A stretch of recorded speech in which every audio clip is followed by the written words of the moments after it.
You see me battered, bruised, but never broken. Through the fire, hope still spoken. There's a strength inside me that keeps me strong. So I'll keep pushing, I'll keep holding on. Through it all, I won't fall. I've got power, standing tall. Battered, bruised, but not broken. I'm unshaken, still unshaken.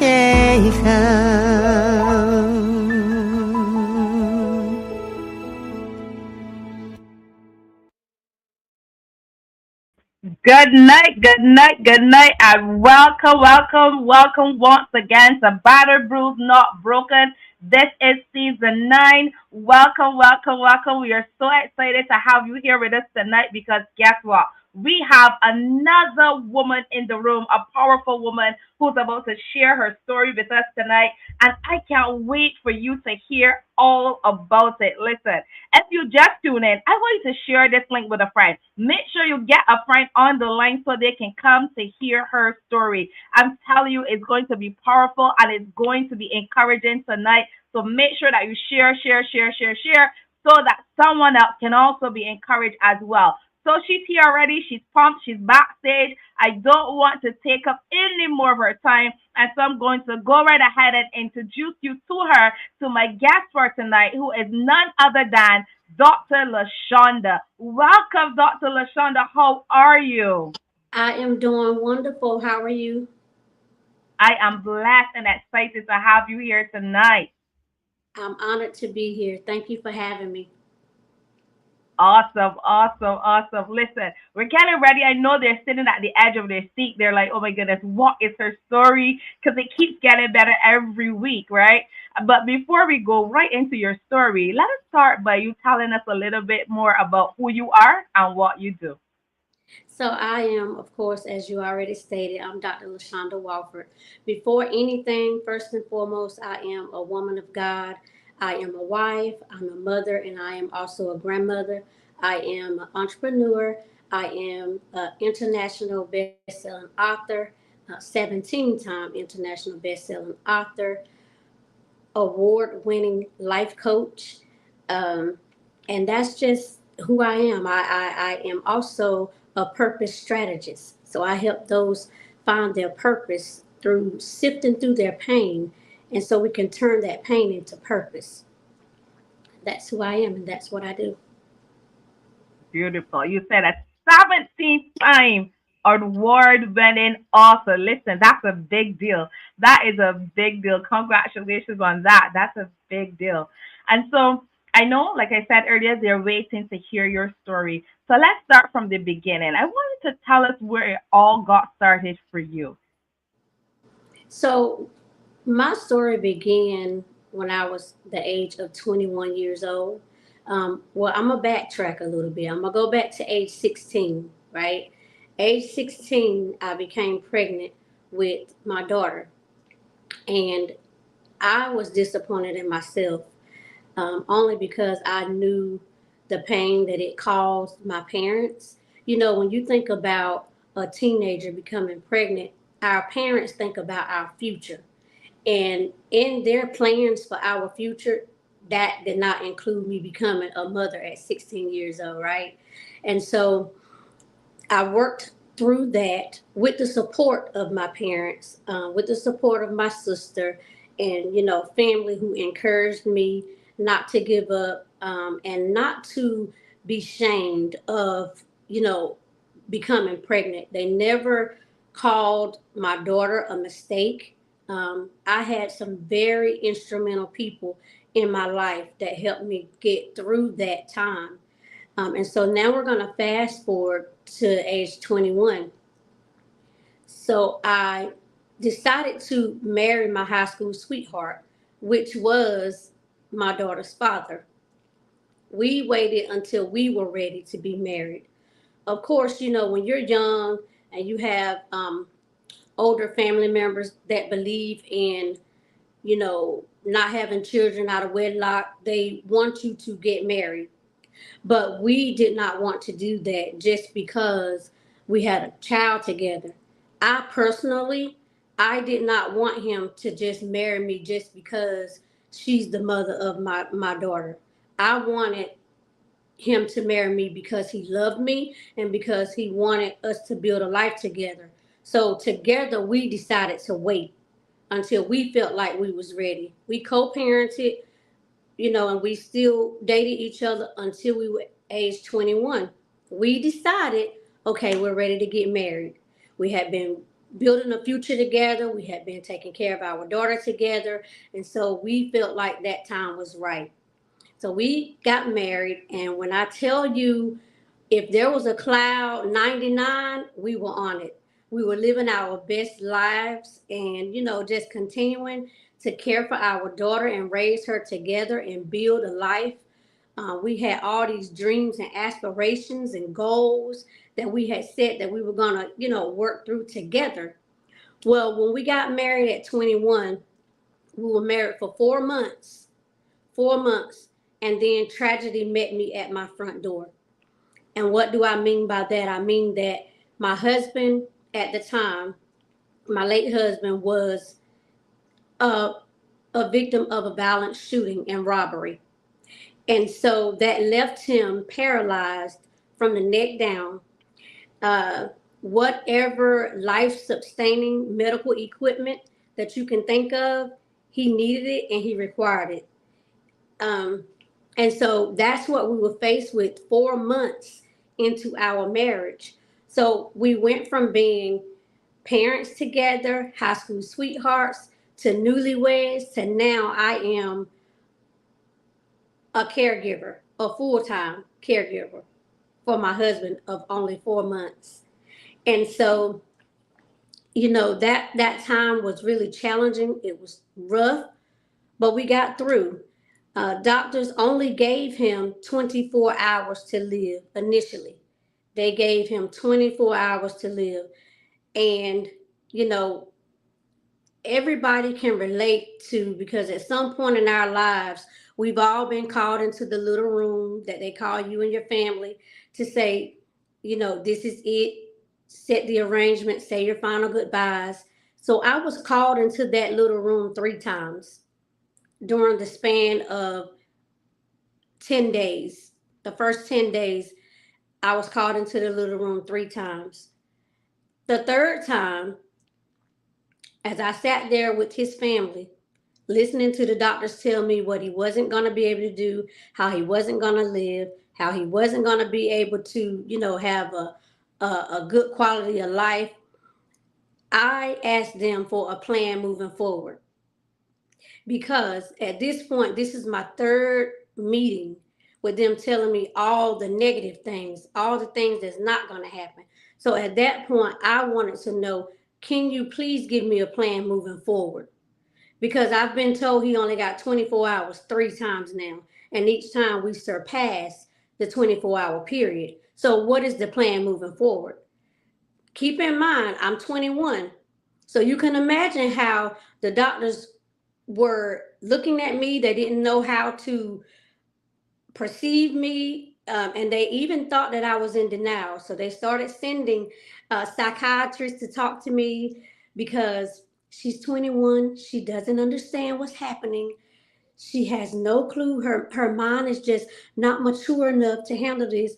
But they were wrong. I knew exactly what my question was. Because at that point, I was relying on God. I was relying on my faith. Because I knew God had already stepped in. If we are on the 3rd round table meeting where you're telling me he's not going to make it, I knew God was working. Even in the midst of what was the most painful thing I've ever gone through in my life, up until this date, I've never experienced pain on that level. I knew God was working. And so I knew we could not give up on him. So my question again remains, can you give me a plan moving forward? So when we surpassed the 24 hours, that's what my focus became. And so just they did that, and we did surpass the 24 hours. He actually lived for 7.5 years after that last roundtable discussion. And so when I say I went from a teenage mom, a wife, a newlywed, to a caregiver. I did. I did. It was full time. He had a trach. He was ventilator dependent.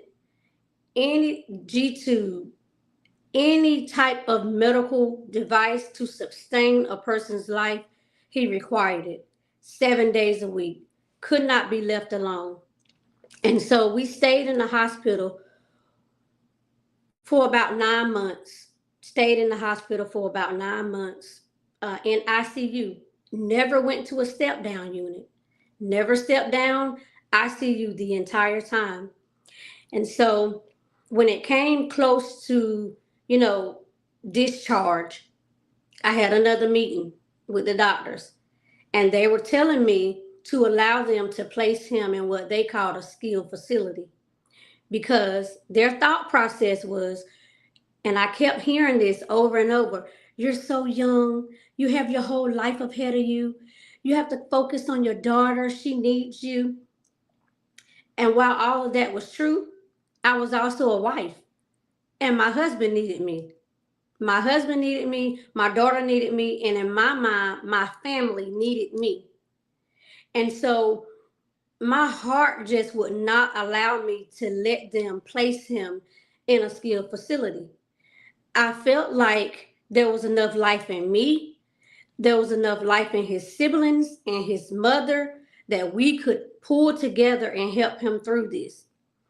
And so I spoke to the family. We all agreed that, because I told them in good conscience, my heart will not let me allow them to place him in a facility. I felt like they were asking me to just toss him to the side, forget that I was a wife, forget the vows that we had spoke to each other, and just move on with your life because, sweetheart, you're so young.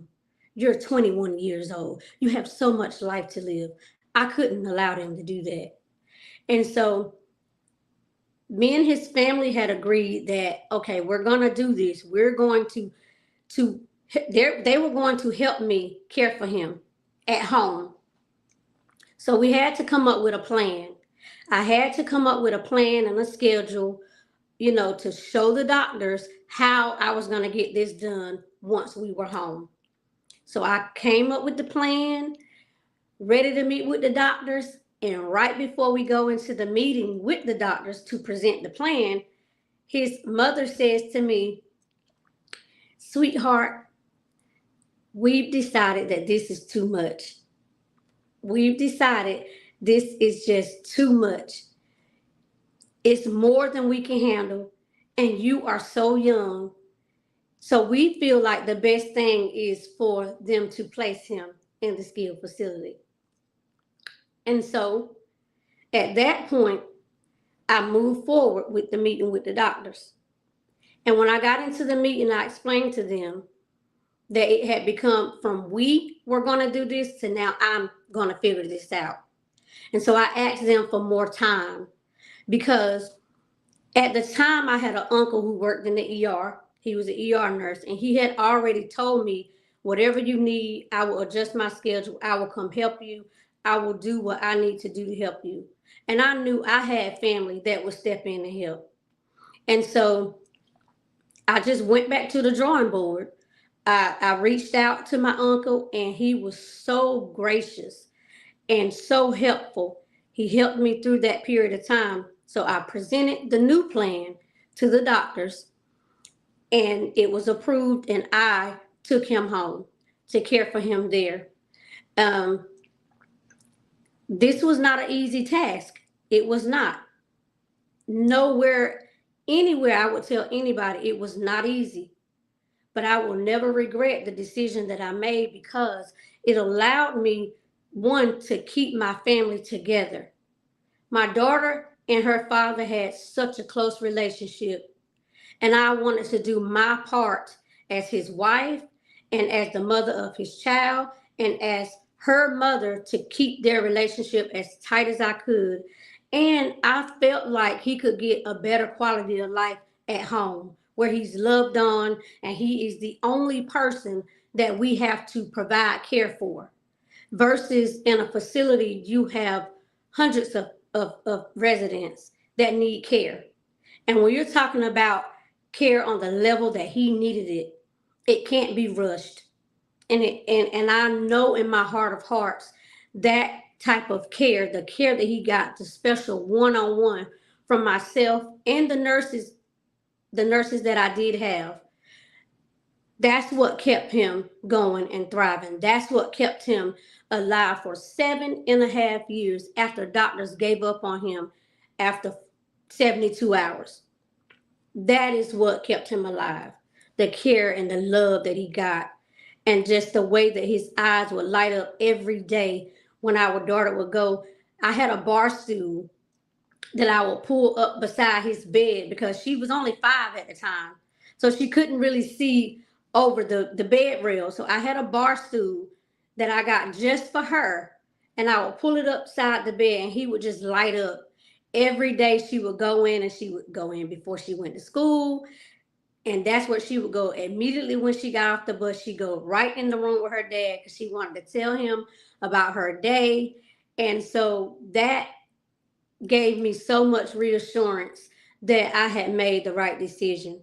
I could not, in that moment, I know for a lot of people, it would have been so much easier to be selfish and just say, this is too much. I could not do that. And my other thing was this: how did I know something that I never tried would be too much if I never tried?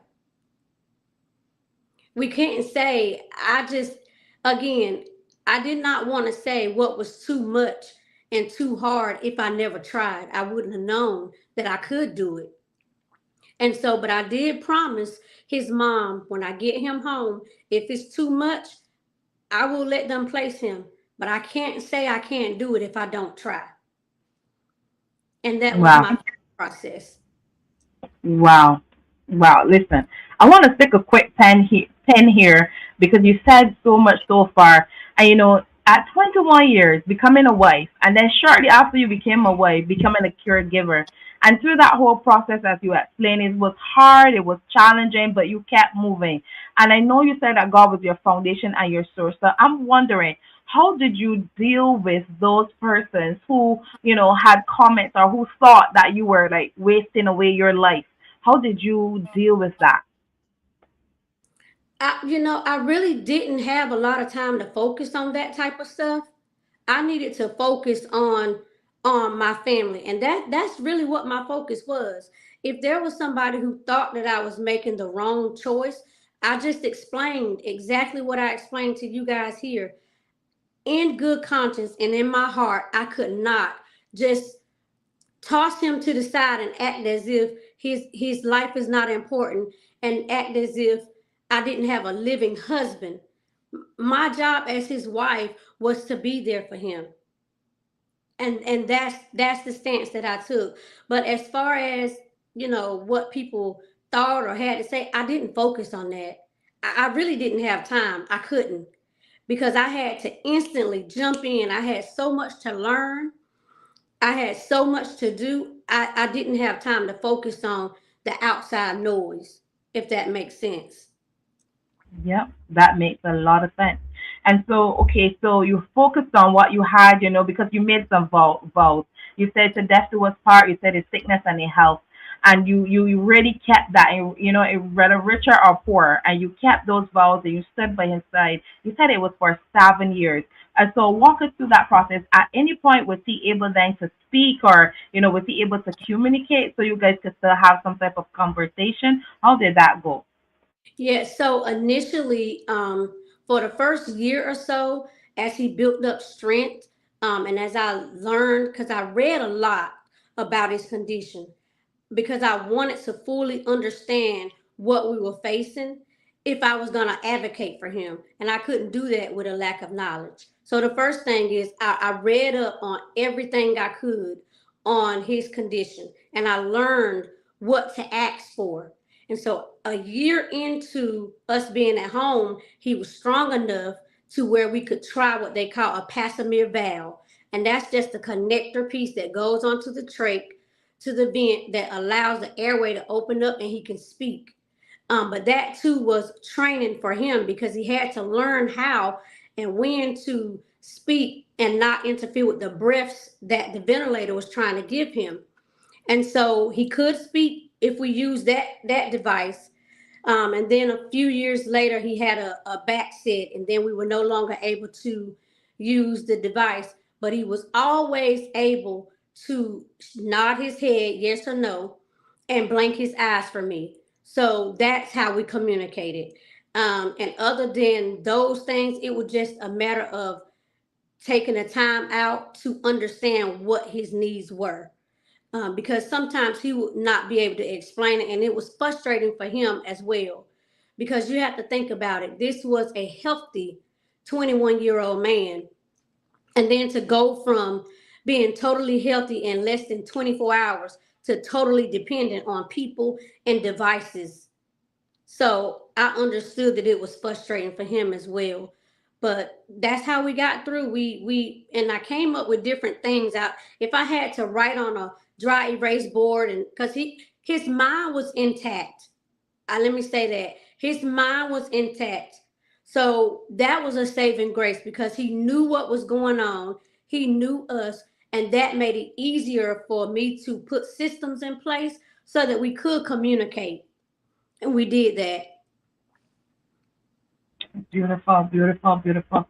And another thing I have to ask, so as you were the caregiver, I can only imagine that because you said he cannot function on his own, so he needed to rely on on the equipment and so on to help him, as you cared for him. I can only imagine that that must have been financial, caused some type of financial strain. How were you able to navigate that? Because you said that his parents were like, they preferred to place him in the place where the doctors were suggesting. And so, did you have assistance financially from his parents or from other persons as well to help you carry that out at such a young age on your own?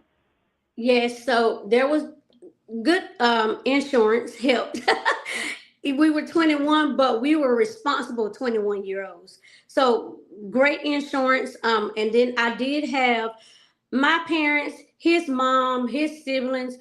They could not physically help him, but they were supportive financially and helping, get supplies in the house and just different things that we may need. And I had people that would offer to pay the light bill here and there, and just, different people that God placed in my life to be there to help when I didn't even realize I was going to need that. So that's how we got through that. And then, I just, a lot of things that I didn't have to have, I just didn't. I just didn't do a lot of the extra stuff. There was no extra stuff. Could not do that. So I just made sure that he had everything that he needed and that our daughter had everything she needed to continue, going to school and having a life now that will be considered normal for us. Yeah, yeah. And so at any time did you feel cheated? Did you feel like, that somehow like God had punished you because you just got married and he just happened to be in the wrong place at the wrong time and now this is what you have to look forward to. I'm sure you had a lot of dreams and a lot of aspirations and hopes, of things you wanted to do together when you guys got married because he was your high school love. And so did you feel as though you were cheated from that? How did you feel? So initially I was in survival mode. I was just trying to get through every day, 24 hours at a time. I was just trying to get through. And then at some point, I think it was after we was in like year 3, because the nursing staff became very um unreliable. And so I found myself really not having a life at all outside of the house, because I didn't have reliable staff, reliable nurses. They would call out, not come. And so anything that I tried to do, if I didn't have staff, I couldn't do it. That's when it became frustrating to me. Um, and still, it's like, what do you do? Me being frustrated about not being able to move forward with my dreams and my aspirations, it didn't help what was going on in my house with me being frustrated. And so I definitely had moments where I was frustrated, and I'm like, God, I just don't understand. Like, why did we have to take this path? And then it's like all of a sudden I continue to pray and ask for strength, and just understanding is what I needed. I just wanted to understand why. And I didn't get the answer in that moment, but I did get the why. Years later, I got the why. And so I understood years later that that situation was just God was using me and my family, but it was not for us. That set me up for what He needed me to do with the rest of my life, which is where I'm going to get introduced into entrepreneurship, right? The home care business that I built was birthed from that situation.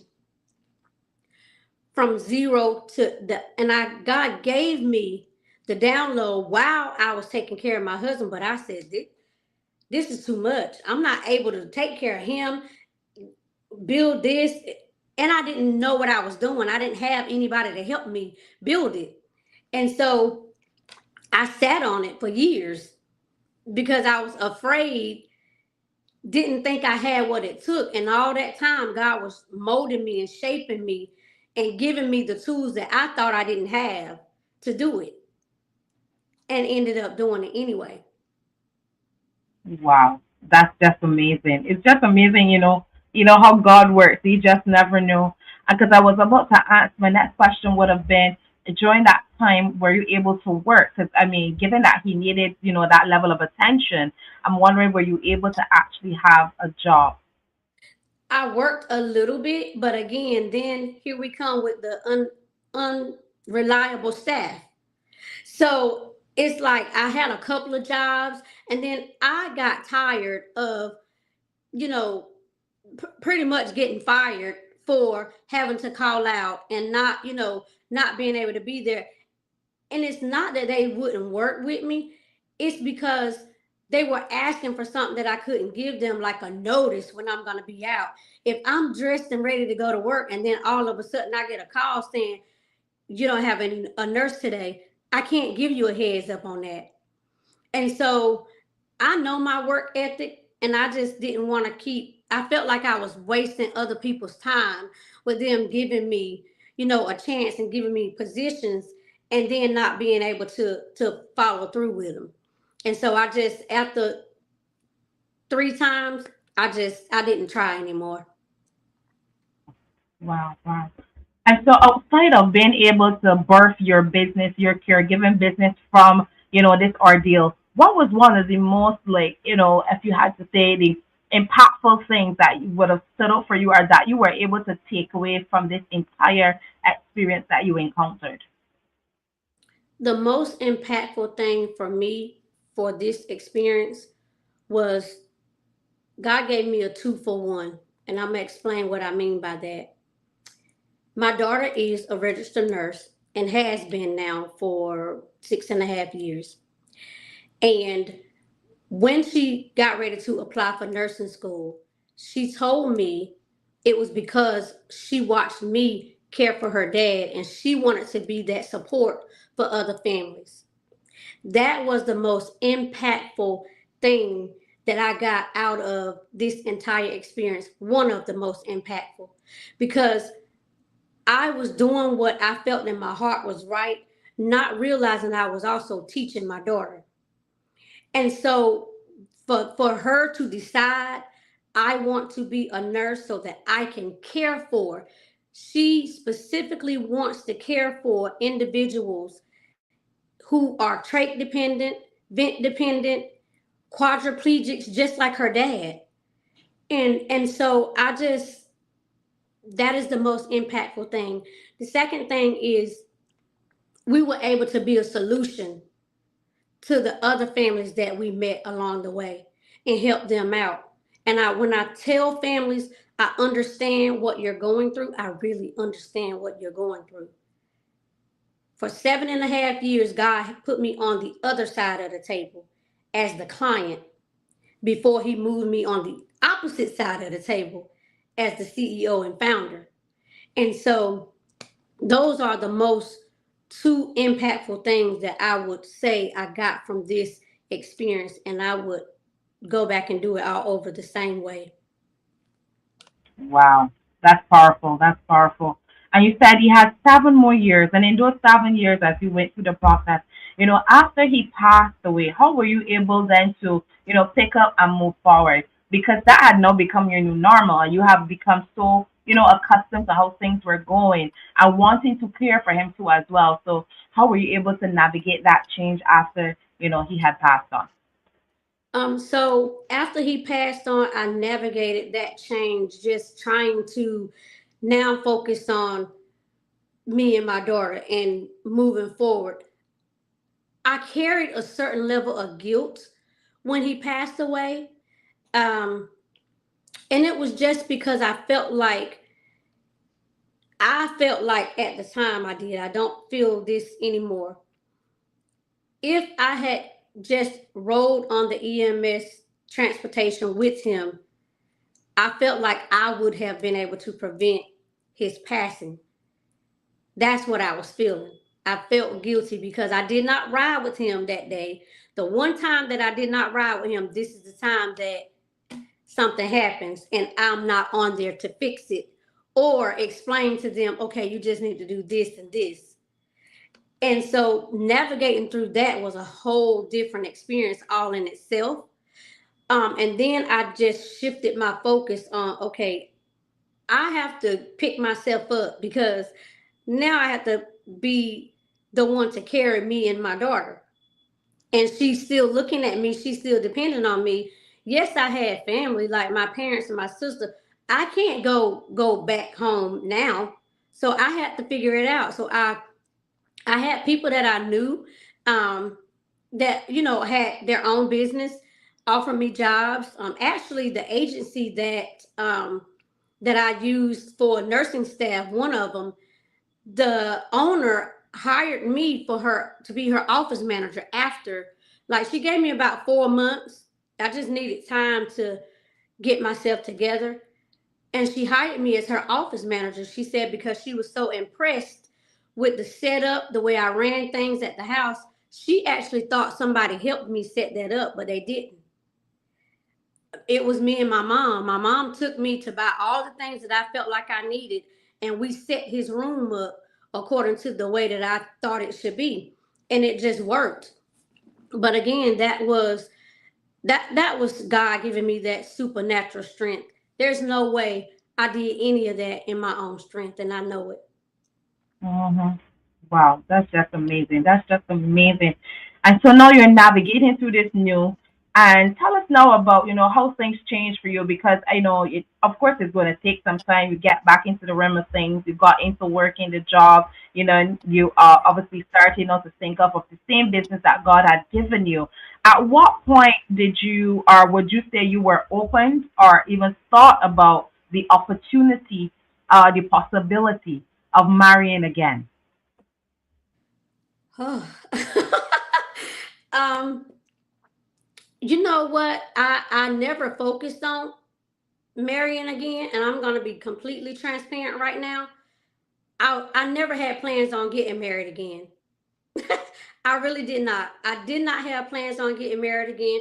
I was not thinking about getting married again. And that's another thing that God did. That's a different podcast, a different episode. But it's like my husband that I'm married to now, he was the gift that God gave me because he actually helped pull me out of that place where I thought I didn't want to be married. I didn't want to do love. I wasn't against it. It's just I wasn't looking. I really wasn't looking, and I felt like I didn't have anything else to give. And in the back of my mind, in a way, I'm like, what if this happen? What if something else happens? Do I have it in me to give it all like I did this first time? And so, but I'm grateful. I'm so grateful that God sent my husband when he did, because I knew how to handle it when he did send him. I didn't mess it up. I didn't mess it up. And he sent me such a gentle, patient man to be, my husband. And actually, he is the one who helped me open and build the home care business. I didn't have it done open before we got married. We didn't. And so he helped me do that. So I'm forever grateful. And it was him and our daughter that we get to run it together, because her being the nurse, she was the nurse for the agency. And so it just worked out. Beautiful. That's so beautiful. You see, God definitely, look at God. God can restore. God can definitely restore. How was it navigating that though with your daughter? Because of course you're feeling one way and she may be having her own feelings, you know. Was she welcoming and open to this change? You know, mom is getting ready to get married or is dating again. Like, how was that? So my daughter was very reserved in the beginning, and I totally understood. So what I made sure that I did, I never made a decision without talking to her, because whatever decision I made, ultimately it's going to affect her too. So when we were just friends, I let her know that. When we realized that it was moving into out of the friend zone into something else, I let her know that they had a chance to meet. And one thing I will say is she just watched. She just watched. She was not, she's always been such a great kid, even though she's almost 30 now. I don't mean to call her a kid, but she's always been just a great person. Never gave me any trouble at all.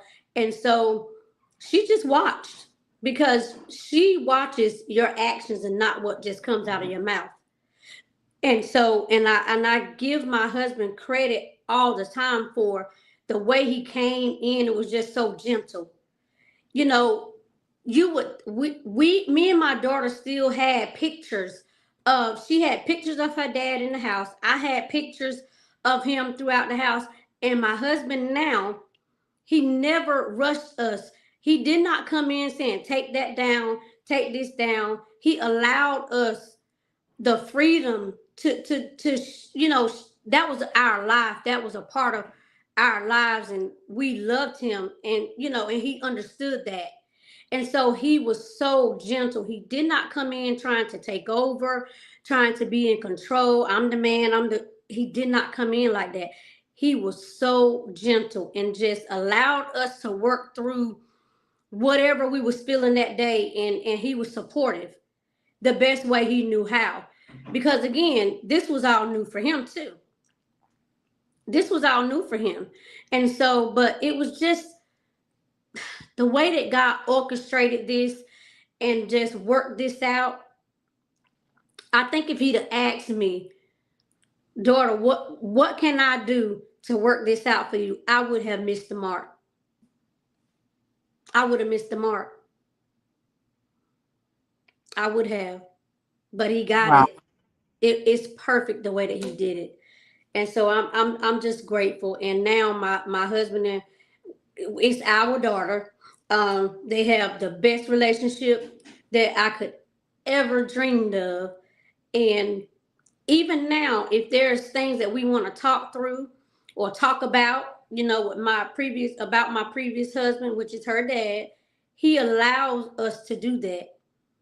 And I'm so grateful to God for blessing us with such an amazing man. Beautiful. That's beautiful. That is beautiful. That is just amazing. And so now, let's talk a little bit now when you started to work on the business and you started to put things in place, and the fact that you were able, like you said, it became a family business. You were able to do this business now with your husband and with your daughter. So tell us a little bit more about that business and how that began to, to take off. So it just began, like I said, because when God gave me the download, I listened to him. I did. I was just afraid to move on it.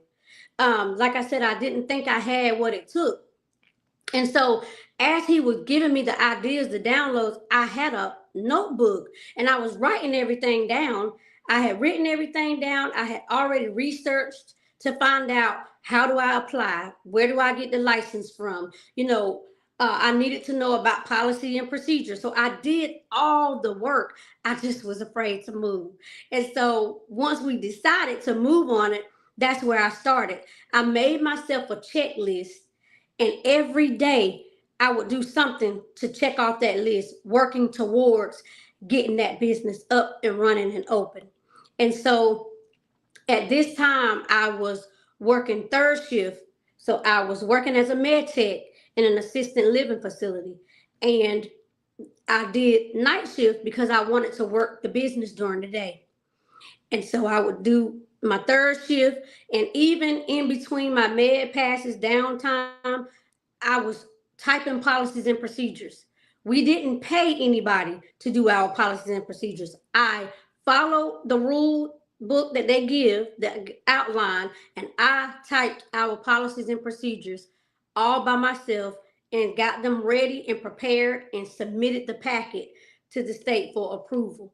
And so I did that, and I started reaching out to different referral sources when we got closer to being licensed, getting everything approved so that they could, know that we were here. I would do lunch and learns during the daytime, just different things that I would do. That's why I wanted to work night shift, because I needed to work the business during the day. And then we got to a point where I no longer had to do the night shift. I could solely focus on building our business. And so I put all my time and energy into that. And again, I have to give my husband thanks, because while he allowed me to step away from my job, that means no income, he carried us the entire time while I focused and built the business. And now that business was built and became a 7-figure business. And so that's how I did that. Wow.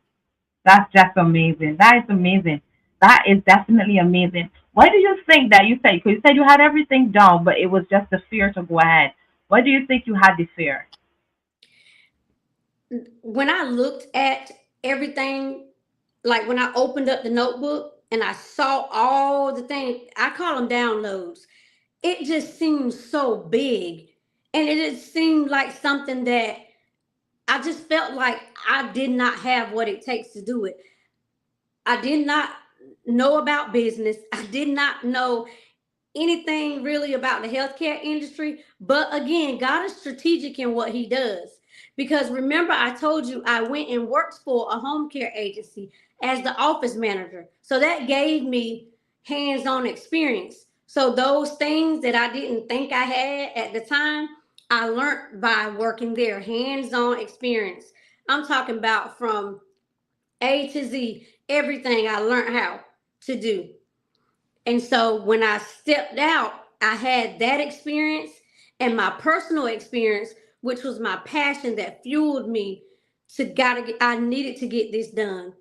Because I do know that God does not put us through things and bring us out for us to sit on it.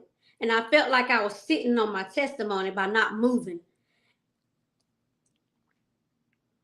Listen, that's just so powerful. You felt like you were sitting on your testimony without moving. What would you say to that woman right now who is tuning in and she has a big vision, but similar to you, God has given her everything. He's told her exactly what to do, but she's just so afraid because the vision is scary. It's scary when she has to take on things that she didn't even know or she doesn't feel it she can take on. Very similar to you. What would be your words of encouragement to that woman right now? My words of encouragement will be trust God. Trust God. Write down everything that he gives you, every download he gives you, write it down. Research, do your part. God's going to do his part. He cannot fail. But we have to meet him in the middle. We have to do our part. So do your research, get the knowledge, and just do it. Don't let fear hold you back, because I guarantee you, just like he had already equipped me with everything I needed, he's already equipped you. And if you don't have it, he's going to surround you with people that have what you don't have. So just do it. Believe in God, trust God, and believe in you enough. Put all bets on yourself, and you know you can make it.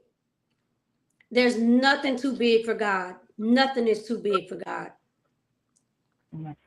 Amen. Well said. Well said. Nothing too big for God. So I pray that someone here tonight, that you guys who are tuning in, that you have been encouraged. There's nothing too big for God. We're getting ready soon to wrap up. But just before we go, I have to ask this question. Looking back on everything that you have been through that has brought you to where you are today, is there anything that you would change or do differently? No, I wouldn't change or do anything different, because I appreciate my journey, because my journey is what built me. My journey is what made me the woman that I am today. And without that, I wouldn't be the woman I am today. So there's nothing that I would change. Beautiful, beautiful. And I want you to tell us a little bit more about, for those persons who may be tuning in and they're very intrigued to hear about your caregiver business and stuff and how it works, and maybe they themselves may be looking to have someone to assist them. I want you to tell us a little bit more about that so those persons who are interested can reach out to you. So it's personal care. So what that means is that you'll have staff come into your home to care for your loved one. Um, Care plans are set up case specific. So there's not a cookie cutter care plan that works across the board. That's not how that works. They're set up case specific. Everything is case specific. We don't have across the board rules, because everybody's needs are going to be different. So we find out what the needs are for the client and the family, and then we create a team around their needs. Okay. And so for that person on who's tuning in right now, they want to reach out to you, tell them how they can find you. So they can email me, and that is info@drlashondawofford.com. I know a lot of people go through Facebook, so you can inbox me also, and that'll be just fine. Give that information again. You said that's info at. Info@doctor, which is Dr. Mm-hmm. Lashonda, Lashonda, Wofford, Mm-hmm. Wofford.com. Okay. So you guys who are tuning in right now, if you're interested, if you want to learn more information, if you want to know how you can connect with Dr. Lashonda, this is how you can reach her. Look for the information. You should see it on your screen any moment now. It's info@drlashondawofford.com. Send her that information. Send her, reach out to her so that you can get all the necessary information that you may need concerning caregiving. So what is up next for you? What are you working on? What can we expect to come from you now? So right now we're in conference mode. Our annual Empower Her. Last year my husband added, but bring him. Our annual conference Empower Her, but bring him, is happening on the 3rd through the 4th of October. So we're less than a week away from that happening. That's what you can expect from us next. We're so excited. We have phenomenal speakers flying in to pour into our guests. I say they're bringing blueprints, and they are bringing blueprints, whether it's professional development, business building, personal development, whatever the need is, there will be a person representation in that room. And so I'm just excited about that. I'm excited for our guests. I know that they're going to leave empowered. And most importantly, I know that they're going to leave with next steps on how to do whatever it is that they're trying to do. We believe that we're meant to thrive and not just live. And if God has given you a vision, a business, come to the conference and let us help you birth that out, so it is reality and no longer just a dream in your head. We're bringing it from your mind to pen and paper, and to birthing it out into the earth. And so that's what's next. I also have 2 book collaborations that'll be released 2026. We have Breaking the Chains, Liberating Your Lineage from Generational Curses, Volume 2. And we also have From Brokenness to Brilliance, Finding Your Purpose and Passion in Your Pain, Volume 2. So those we have coming up, and I am super excited about those. I am always just honored when God gives me the opportunity to help other people share their stories. So look out for those things, and the authors, they are amazing.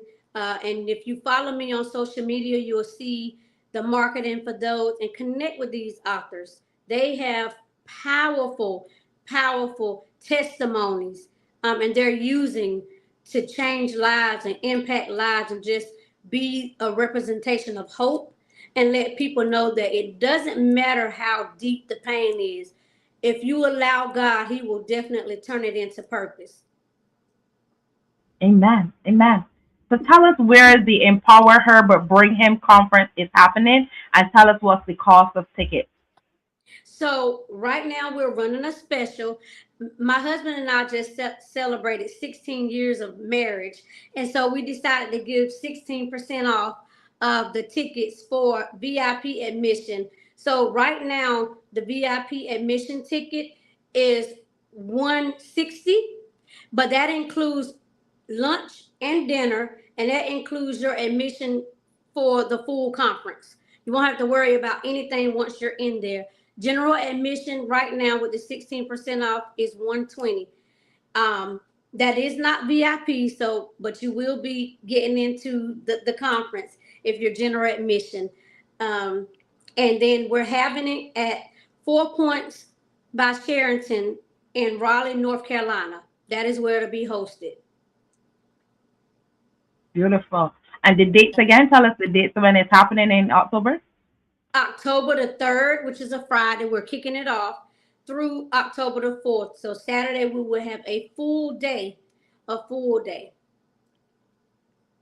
Beautiful, beautiful. So you guys, if you are in North Carolina, or if you are willing to go over, I want to invite you to go and be a part of this conference. You just heard how much she shared. You know there's impact. There's so many things that are happening in the room. What are some of the names of those speakers who are coming in? Because I know you said you have some speakers coming in, but I can't recall if you had mentioned any names. Yes. So we have Dr. Catherine Latoya Grant Austin and her husband. They are the Austin Kingdom. We have Dr. Frances Ann Bailey. That is my marketplace mentor and spiritual mother. She's the keynote. We have author Michelle Lovett, who is an award-winning author and actress. We have Joshua T. Shipman, also another award-winning actor, phenomenal actor. We have representation. We have Dewana Alexander. We have Dr. Kayron Graves. We have Carol Andrews King. We have Valerie Jackson. These women are part of Empower Her. So Empower Her is my mastermind community that I've built to help women identify and walk boldly in the purpose that God has for them, whether that's being an author, whether that's building a business, whatever it is, that space is cultivated just for them. And so it's going to be an amazing conference. I don't think I left anybody out. If I did, please charge it to my head and not my heart. Also, we will have a panel for married couples that is doing life, love, and business together. So my husband and I will be joining Team Austin for a panel to discuss that. There are a lot of couples that's trying to find their way in this business building um, together, and keep their love and keep their marriage. We believe that you don't have to sacrifice one for the other. And so we've all done it. We're still doing it. So we're ready to share and just give insights on how we're able to do that with other married couples. Wow, that's beautiful. That is indeed beautiful. Listen, I'm already excited for you. You mentioned one name that I recognize, and I'm like, I already know it's going to be amazing. Dr. Francis, she's an amazing woman of God, an anointed woman of God. So I know it's going to be powerful, and of course, the all upon your life too as well speaks to what will be happening in that room. So I'm excited. I wish you well. This is going to be a successful one yet again as we continue to empower men and women, as God used you to empower them. So we're getting ready to go. But before we go, I want you to talk to that woman who is here today. Now, you shared a lot about your story. I know some persons, they probably came in on the back end to hear a little bit about it. But based on your story and what you know, I want you to encourage that woman who may be tuning in right now, who have found herself in a similar situation of where you've been. I want you to just uplift her and encourage her. All right. So my words of encouragement for any woman who has been where I've been, or if you're find yourself in a space right now that is difficult, again, I'm going to say to you, trust God. And I know that you feel like it's easier said than done, but I'm telling you personally from a place of experience, trust God. No matter what it looks like, don't ever stop trusting God. Surround yourself with people that can love on you, that can help pull you through when you're having a difficult time. Focus on the task that God has given you. Don't focus on the outside noise, the distractions. That's what they are. They're distractions. I need you to lean in more than you ever have. Lean in on your faith. Lean in on community. This is not a time to isolate yourself. Do not isolate yourself. God will send you destiny helpers to help pull you through and get you through the next. Do not stop believing and trusting in God, and believe in you. Know and understand that you are enough. Whatever it is that God has given you, the task that He's assigned to your hands, you are enough. You're the one that He has called to birth this out. So connect with those people who God sends your way so that they can help take you to the next level. And don't be afraid to ask for help. Beautiful, beautiful. Don't be afraid to ask for help. Listen, Dr. Lashonda, I really want to thank you so much for sharing your testimony, sharing your story here with us. It's such a great, powerful story that you have shared, a testament to your faith and your walk with God. And so I really want to thank you for being transparent and being open and actually empowering those women who have tuned in and those persons who would rewatch this video later. So I really want to say thank you, thank you, thank you so much. Thank you for having me. Thank you for the opportunity to Absolutely. share my testimony. Absolutely. You are most welcome. And so, guys, we're getting ready to head out of here. It has definitely been a blessing. Yes, indeed, a blessing to be here to share with you. Those of you who have just came on, you just heard from the lovely Dr. Lashonda. She has shared her powerful story with us. If you missed it, that's okay. You can catch the replay and you can also share this with a friend. If this is your first time, this is season 9 and this is episode 4.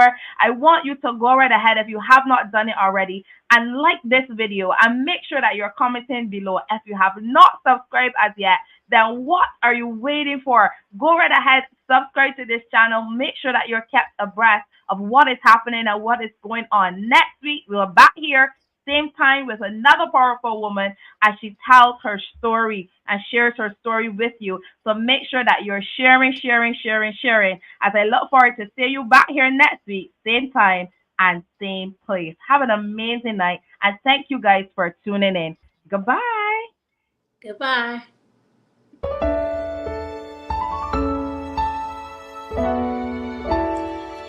You see me battered, bruised, but never broken. Through the fire, hope still spoken. There's a strength inside me that keeps me strong. So pushing, I'll keep holding on. Through it all, I won't fall. I've got power, standing tall.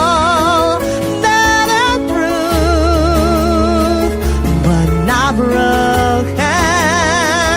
I'm unshaken, still unshaken.